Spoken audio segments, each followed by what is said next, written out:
getting the word out on is that no one wins in a foreclosure. I think that this was a very active myth probably 2-3 years ago when this training material first started to be developed.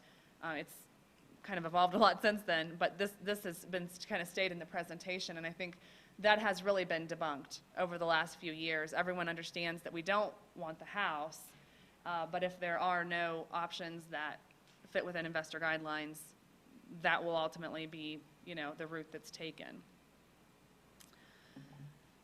The slide that I probably, depending on how many questions you have, which I certainly welcome, an open discourse here, the slide that I think we'll probably spend the most time on is one that I really want to park on to really, I guess, drive home why I'm here today and why we were all here today, and why that fat check was handed over today. This myth that this tends to be a borrower myth, not a counselor myth, that the worse a borrower's financial picture appears, the more likely they are to receive assistance in keeping their homes.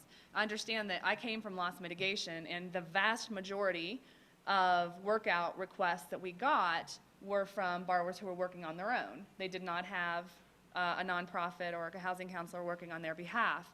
So we would get financial analyses that had, mortgage, food, utilities, three line items, and that's it.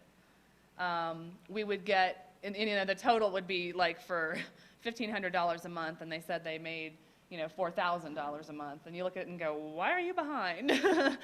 You get the flip side where people will put every possible expense plus 10% on every single line because they think the worse their situation appears, the more likely they are to get assistance because they think it is philanthropy or benevolence. If I make my situation look really bad, then they have to help me. The reality is that the borrower has to be able to demonstrate a long-term ability to afford the property. As Joe pointed out, it's different from originating the loan. We're not looking at what percentage of their income is going towards housing and all that. We're looking at how much are they bringing in and how much are they spending. Is there a residual to help them bring this loan current and that will allow them to be successful in maintaining the payment long term? There is no retention option to help a borrower keep a home they cannot afford. None. Okay? If you do a financial analysis and there is a significant deficit, if there's not some debt that can be taken care of and cleaned up really quickly and easily, if there's not a part-time job to be maybe had, which I know is a great suggestion that surprisingly a lot of borrowers seem to not think of a whole lot, or maybe not want to think of. If there's not that kind of situation, if there's not long-term affordability, there's probably no way we can help them keep that home, okay? And that's when I said I'm going to park on this slide. That's where I kind of almost get on the soapbox and, grabbing the pulpit here. A detailed, realistic financial analysis is the key to all of it, and why I think, why I'm here today. The work that you all do in the community is so important because, as has been stated by Wells Fargo, borrowers do not want to call us.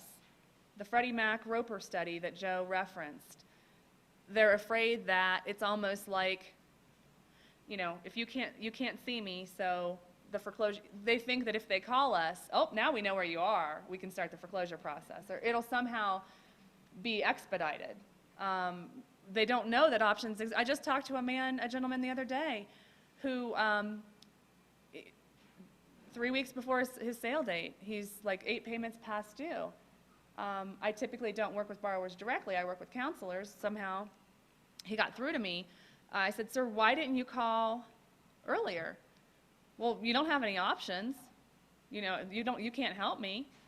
He didn't know. I said, well, sir, I can see on this date, this date, this date, this date, we sent you letters telling you that we had options for you. And he just kind of stammered, but the bottom line is they don't open our mail. They don't answer our phone calls. Now, loss mitigation specific mailings, where it's like kind of the warm fuzzy, we're here to help, call us back, time is of the essence. We don't mention the F word, the other F word, foreclosure. Foreclosure. I'm going to be careful. it's a very gentle, please call us, we might be able to help you kind of letter. Even those kind of letters have like a 3 to 5% response rate. So, certainly we can help a lot of people that call in. We can set people up, and this is fairly industry-wide. About 50% of the people that call in for assistance will get some sort of assistance, okay? But when you only got 3 to 5% responding, that's not real helpful. So the fact that you are the trusted advisor in the community, you are the one that the borrower, while not comfortable calling Chase or calling Wells Fargo or calling U.S. Bank, will be comfortable to talk to you because you live, you work in their state, in their community. You can call them out on issues that we maybe can't. Heating, cost of heating, okay? I was talking to Kathy earlier about, the misconception that Colorado is this cold, frigid ice box, but you actually have some really nice weather here in Denver. But still, some pretty cold winters, had a pretty messy, snowy winter this winter, so I'm assuming your heating costs were a little bit maybe more than usual. Okay, our subprime loss mitigation team is in San Diego. If a borrower from Denver, Colorado tells my subprime loss mitigation team, yeah, I spend about $50 a month on heating my house. Okay. Okay, now is that true? Can that possibly